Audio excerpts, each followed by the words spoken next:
ဒီဟာလေးကတော့ pressure gauge ပေါ့နော်ဆိုတော့သူကတော့သူ့ရဲ့ဟိုကတော့ PR ကတော့ဟို7 bar ထိပေါ့နော်ဒီအမဲရောင် line လေးကကျတော့ bar ပေါ့နော် kilogram per square centimeter bar ပေါ့နော်ဆိုတော့9 bar ထိတိုင်းလို့ရတယ်ဆိုတော့ PSI ပေါ့နော်ပေါင်းပါ square inch ပေါ့အဲ့ဒီရဲ့လေပေါင်းအပြင်ဆိုလို့ရှိရင်တော့ပေါင်100ထိအောင်တိုင်းလို့ရတယ်ပေါ့နော်ဆိုတော့ဒါဆိုရင်အမြင့်ပေအပြင်ဘယ်လောက်တိုင်းလို့ရမလဲဆိုရင်ကျွန်တော်တို့ကဒီအမဲရောင် line လေးကိုအဓိကကြည့်လိုက်ရင်အဆင်ပြေပါတယ်အမဲရောင် line မှာဆိုရင်7 bar ရှိတာမို့လို့30နဲ့မြောက်လိုက်ပါဒါဆိုလို့ရှိရင်80မီတာထိအောင်တိုင်းလို့ရပါတယ်ဆိုတော့80မီတာဆိုရင်တော့ပေအားဖြင့်ပေ200ကျော်မယ်ပေါ့နော်ပေ220လောက်ရှိမှာပေါ့အဲ့လောက်ထိအောင်တိုင်းလို့ရပါတယ်ဟိုဈေးအားဖြင့်ကျွန်တော်ဘယ်တော့မှဆိုရင်1000ခွဲရှိပါတယ်ဆိုတော့သူ့ရဲ့ပါတဲ့နေရာလေးကဒီထိအောင်လေးပါတယ်ဒီမှာအရစ်လေးပါတာပေါ့နော်အရစ်မှာကျွန်တော်ကဒီမှာဒီထဲကိုကျွန်တော်ကသူ့ကိုမလုပ်ထားတာရစ်ထည့်ထားတာပေါ့နော်ဆိုတော့တကယ်တမ်းကတော့သူကဒီထိပါမှာပေါ့နော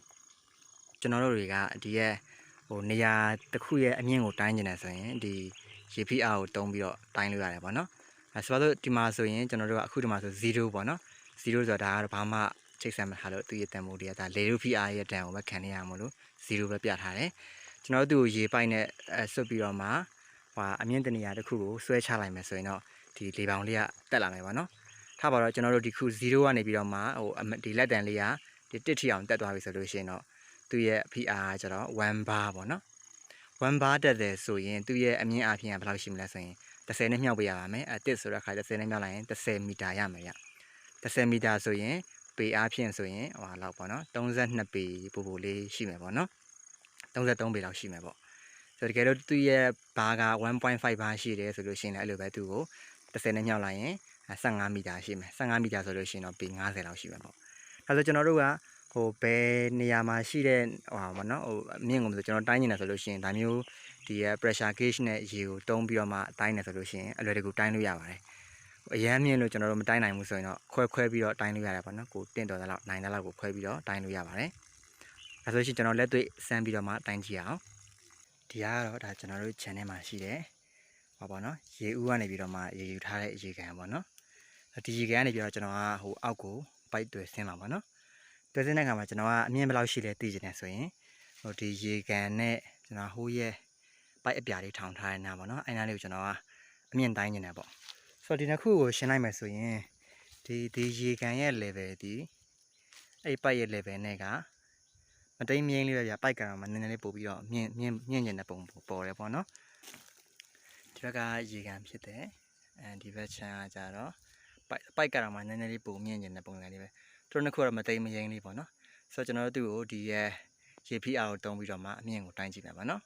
ဆိုအဲ့ပိုက်ချေရင်းမှာပိုက်ချေရင်းနဲ့ဒီရေကန်နဲ့ဆိုရင်ဘယ်လောက်မြင့်လဲကျွန်တော်တို့တစ်ချက်လောက်တိုင်းကြည့်မယ်ဟုတ်ကဲ့ဆိုတော့အဲ့ဒီကန်ကနေပြီးတော့ကျွန်တော်တို့ကဒီမှာအောက်ကနေပြီးတော့ပိုက်တစ်ချောင်းမြုပ်ထားတယ်ပေါ့နော်နှစ်လက်မပိုက်ပေါ့နော်ကဲသူကနေတွားပြီးတော့မှတွားပြီးလို့ရှိရင်ဒီနားမှာသူကရေထပ်လေးတစ်ခုပေါ့နော်ရေပင်တစ်ခုလောက်ထားတယ်ပေါ့ကျွန်တော်အဲ့ရနေပြီးတော့မှရေပိုက်ကိုတွေ့ထားတယ်တဲ့အခါမှာအောက်ဆုံးမှာကျွန်တော်ကသူ့ကိုဟိုဖိအားတိုင်းနဲ့ pressure gauge ပေါ့နော်ကျွန်တော်ထည့်ထားတယ်ဆိုတော့ဒီဖိအားကိုတိုင်းလိုက်တဲ့အခါမှာဘယ်လောက်ရှိတယ်လဲဆိုလို့ရှိရင်3.5ပေါ့နော်3နဲ့1ရဲ့ကြားသူကအလေကောင်မှာတွားကြနေအောင်3.5ပါဆိုတော့5မီတာရှိမယ်ပေါ့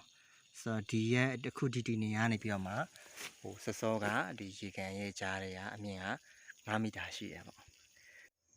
ကျွန်တော်ကဒီနှစ်လက်မပိုက်လေးကို plastic ပိုက်လေးကိုပေါ့နော်ဒါလို10မီတာအကွာကနေပြီးတော့မှကျွန်တော် plastic ကြိုးလေးတွေချီပြီးတော့မှလုပ်ထားပါတယ်ဆိုတော့ဒီအောက်ခြေအရင်မှာဆိုရင်အောက်ခြေရင်းရဲ့အမြင့်နဲ့ဒီဘက်က pressure gauge ရဲ့အမြင့်နဲ့ကအတူတူပါပဲဆိုတော့အဲ့ဒီမှာပဲကျွန်တော်တိုင်းလိုက်မယ်ဆိုရင်သူ့ PR ရဲ့တန်ဖိုးကဟာပေါ့နော်တဝက်ရှိတယ်ပေါ့နော်3.5ဘာဆိုတော့သူက5မီတာအကွာရှိပါတယ်ဆိုတော့ကျွန်တော်ကဒီကောင်ကို10မီတာမြင့်ကိုနေရာရွှေ့လိုက်မယ်ရွှေ့လိုက်လို့ရှိရင်သူ့ရဲ့ PR ဒီ3.5ကနေပြီးတော့မှ PR ကျရမယ်ပေါ့နော်ဆိုတော့3.4လောက်ရှိမယ်ပေါ့နော်ဆိုအဲ့လိုပဲထပ်တက်လို့ရှိရင်နောက်10မီတာထပ်တက်လို့ရှိရင်သူ့ရဲ့ PR ကနောက်ထပ်3.1ထပ်ကျရမယ်အဲကြောင့် 0.3 ပဲရှိတော့မယ်အဲ့လိုပဲဒီကနေဆက်ပြီးတော့မှအပေါ်ဆက်တက်မယ်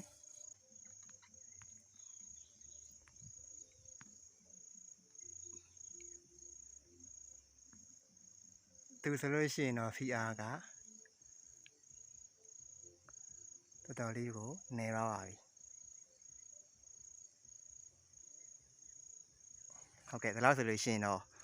PR ရဲ့အကြောင်းကိုရတော့ပါပြီနော်